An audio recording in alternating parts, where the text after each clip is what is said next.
Okay, I gotta do the idler arm too, so I'm gonna take these plastic tray covers off here.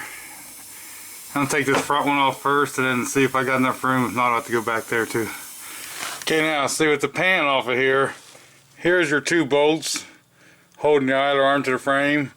And on the other side of the frame, you're gonna see 2 holes on the outside part to get to them bolts. And I don't know if you will see this. Oh. But right there is your bolt that holds the idler arm to the center link. So we're going to start by taking this out and trying to separate the 2. Okay, what I've done was I just kind of cheated right here a little bit. I took this big hammer and smacked that and it come right loose. Now if you smack that, you just want to make sure you don't peen this over to where it doesn't come out the hole. Seeing how we're not using it again, we really don't care about the threads. Now we need to come up here in the front and get these 2 bolts. Okay, now it's a little tricky. If you have someone to help you, it's easier. But there's a hole here and a hole here where you see my extension in. That's the other side of these bolt holes. Now if you look at here, you can see the difference in the way this one and this one's made, the difference in the heaviness. So if you replace an idler arm on a GM, I suggest you buy the better one and use it because it should last a lot longer. I mean, you can see the difference in the size of the socket here compared to there. So yeah, so now I'm going to get this one up in there and get the 2 bolts on, and that'll be the hardest part, getting these 2 started back.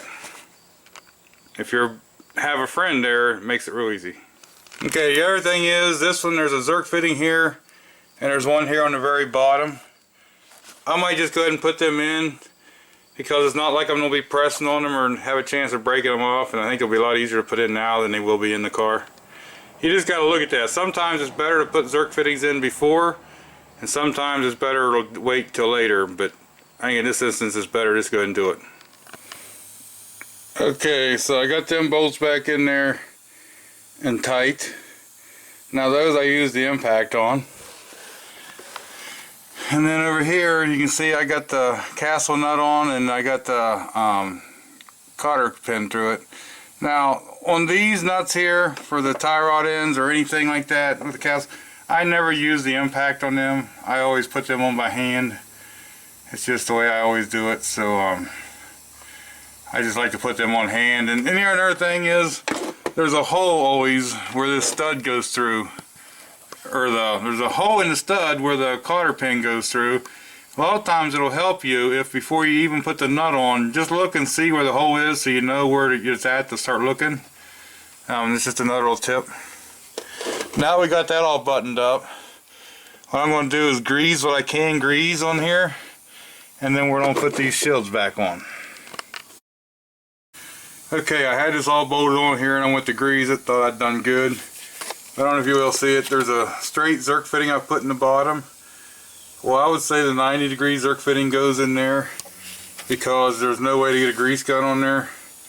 And you can get a grease gun straight to the other side, so I'm going to have to either take this back off and change the Zerk fittings or try to get them out of there with it on, but I think it'll be easier to just take it back off. Sometimes you mess up. Okay, I got everything put back the right way. Got the shields back under there. I've greased it. Oh, and we've done everything out here, so put the tire back on it next and